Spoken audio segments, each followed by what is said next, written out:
The anguished cry tore through him and the forest at the same time. Narasimha froze for a moment. He was on his way to Kashyapuri, and the journey had been quite peaceful until now. From the vantage point atop his horse, he looked straight into the depths of the forest where the wails had emerged from. He dismounted, and without a second thought, he began to sprint towards the sound. His ears pricked as he tried to listen to the cries, which grew louder as he came closer. What in the heavens was happening here? His heart raced as he went through the bushes and the greenery, finally reaching the scene. 3 Pisarj, with their dark skin, straw-like hair and black armors, had cornered a rishi with matted hair, who was dressed in an orange dhoti and carried a staff in his hand, trying to protect the woman and 2 children behind him, causing the commotion. "We just need to know," one of the Pisarj said in a civilized tone, "where the birdman is." "He's not here," the rishi said in a quiet, firm voice. "And yet the ravens speak of his presence here. He was hurt, you tended to him, and now you keep us from him.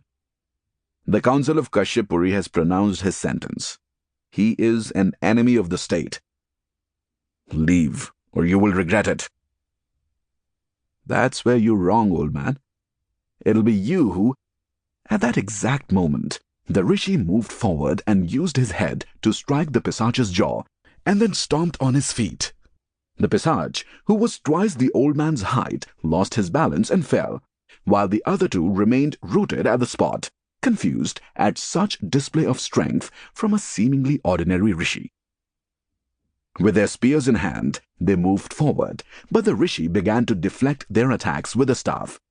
While he blocked blows from one soldier, the other Pisarj directed his attacks towards the women and children, who were clutching each other in terror. Clenching his jaw, Nara broke into a sprint, his golden mane flowing around him, his claws shining in the embrace of the sun as he reached the Pisarj and sliced through his torso with his nails, tearing his skin and tendons apart, letting the guts spill out. The children and the woman cried in horror, hiding their faces from the gore as the Pisarj fell on the ground motionlessly. By then, the sage had handled the other Pisarj and knocked him down. And that's when he looked at Nara. Using his staff to point, he asked, "Who are you? Are you one of them?" His striking blue eyes flashing. "No," Nara said. "I'm not the enemy here." The rishi blinked, realizing his mistake, and lowered the staff. I'm sorry. You just saved my family." He joined his hands and bowed. "Thank you, Simha." "It's Narasimha," he said. The golden mane of a dead lion rested on top of his head. He wore the skin of the king of the jungle like an armor over himself. He had a bronze, chiseled body with a handsome, determined face. "I am Guru Bharadwaj." The old man bowed again. "Sushila, take the children inside."